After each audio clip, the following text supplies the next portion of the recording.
Hi everybody, Father Bill Holtzinger here, and this is your Friday Reflection. Well, lots of things are happening. It's now Advent, and lots of stuff is going on. So like, for example, this is, when you watch this, it might be Thursday night, but this is intended to be a Friday video. So coming on Saturday, we have the school having a play. You might want to check that out, their Christmas play, and look at the bulletin for that information. If we go into this weekend, specifically the 9:30 Mass, we have a special rite for the RCIA, the rite of acceptance and welcome. Acceptance of the catechumens, those people have yet to be baptized, and a welcome to those who are already baptized, those who are baptized in the Protestant or evangelical community, or then our Catholics that just got baptized and that's all. They haven't received First Communion or especially confirmation. And so we'll call them all in that ceremony a candidate, because they're a candidate to have the full reception, that is baptism, confirmation, and Eucharist at one time. So those who already have baptism, they're going to just finish that off as part of their initiation fully into the Catholic Church. And that's important for some people because, if you want to be a godparent, those are qualifications. You have to be 16 and fully initiated in the Catholic Church. If you're going to get married, it's really strongly encouraged that you've been confirmed, which means you've probably received First Communion as well and been baptized, right? Without baptism, none of the other sacraments follow. So when you do get baptized, immediately at the Easter Vigil, those who are catechumens, after being baptized, will then be confirmed and receive First Eucharist, and those candidates will then join in that section, the last part, of course, communion and confirmation. And that's a wonderful time for me because this is the one time, generally speaking, that I'm able to offer confirmation instead of the bishop doing that. So he's given us pastors the faculties to offer confirmation at the Easter Vigil. But that's a ways out. That's Easter. We're just barely even getting to Christmas. We're in Advent. The next week, and I want you to just kind of put this on your calendar, and that is next week, the 14th, is our Advent Communal Reconciliation Service. And just now I got word from the 11th priest that is going to be showing up, and that means there's going to be lots of opportunity for you to go to confession. And as we have in the past, it's very simple. Last couple years, we've used the deadly sins as kind of our way of reflecting on things. This time around, we're going to be talking about the virtues and how maybe we've failed to live out the virtues as part of the confession reflection or the examination of conscience. So that when you come to confession, it's very simple. We won't have time for a lot of discussion or, let's say, a context or a story about the sins during your confession. It needs to be very simple. Speak about what the sin is, maybe how long it's been you've been to confession, and maybe the frequency of the sin itself, so we get a sense as priests what's going on for you, and then we can offer you a penance that would be reasonable. Now, generally speaking, we also offer communal penance for these services, but sometimes there may be a situation that might fit better for you, and the priest can change that if he wishes for you. So that's what's going on there.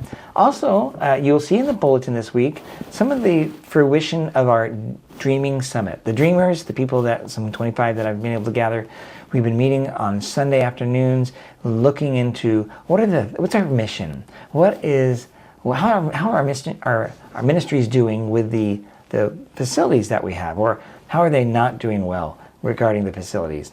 From that, we discern what possible facilities need to be augmented or added or changed or whatever that might be. We're dreaming, remember. We're not being mindful of any kind of money. We're not being mindful of any permits or issues around with the property. We're just wherever. And so then I tasked them for the last 2 times that we met, and that was the last 2 of the 4 total, to take this picture or this overview of the campus, and then as an individual, you kind of sketch out where you think a certain set of buildings might go. And that means the only thing that's not going to move is the church and basically the school. But anything else, what might we do? What might we be able to figure out that will enhance what we want to do in our ministries? And of course, we're wanting to do this in the spirit of God guiding us. So the very first meeting, we had adoration of Blessed Sacrament, we prayed, etc. And we continued to pray doing all this. So the last 2 meetings, I said, well, okay, so now that you've have been pondering on this, so again, they were individually looking at this, all 20-ish. 25 were part of the team, but maybe 20 at a time showed up. So let's say those 20 then did their sketching. Then I had them break up into 3 groups. And then in those 3 groups, then they shared their ideas, what they were, and then tried to come to consensus about what they would say would be a dreaming plan. And we're looking at 25 years from now. So it's a 25-year overview of the campus.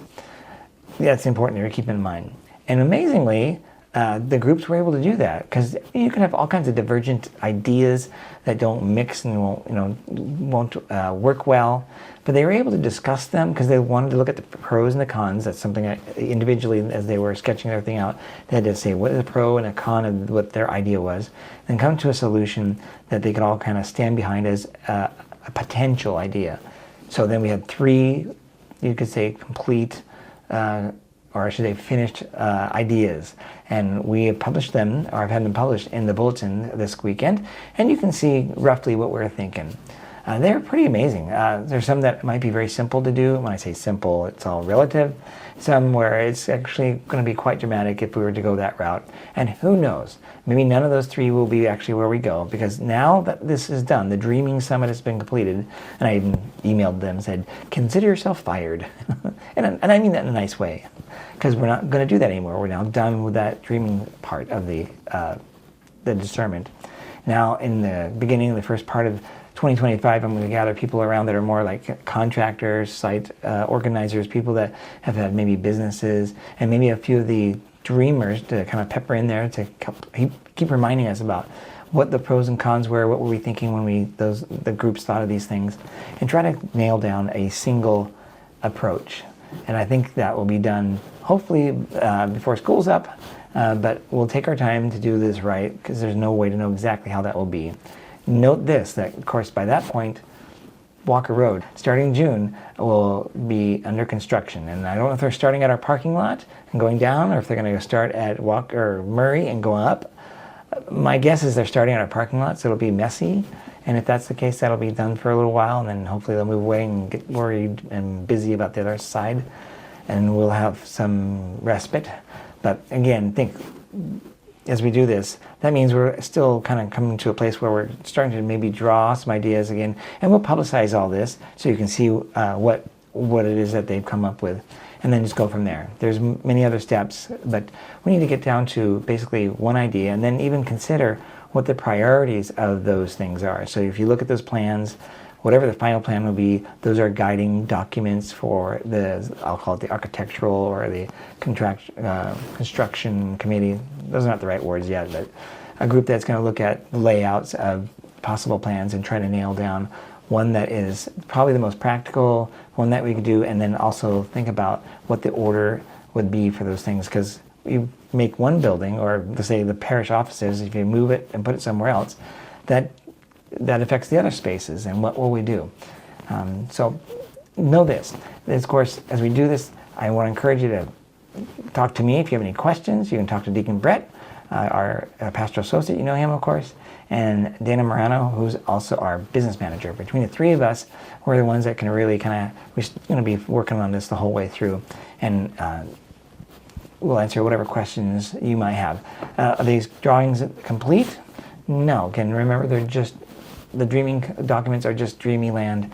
There may be lots of flaws. Maybe we might find we can't put a building there, or that's not possible because of something, or that's exorbitantly expensive, that kind of thing. So that's it. I want to just kind of keep you up to date with what's going on in our life of the parish. There's many other things. Oh yeah, one other last thing. On the 13th, December 13th, I almost forgot.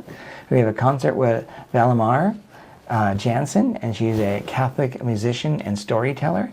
Let's see, I'm looking at the calendar. That concert is at 6:30 p.m. on December 13th. Hope to see you then. Oh, and this weekend, I think it's, it's Father Anthony. He's preaching this weekend. I'll be preaching the next weekend, and I'll see you this weekend myself. Okay, God bless you. Bye-bye.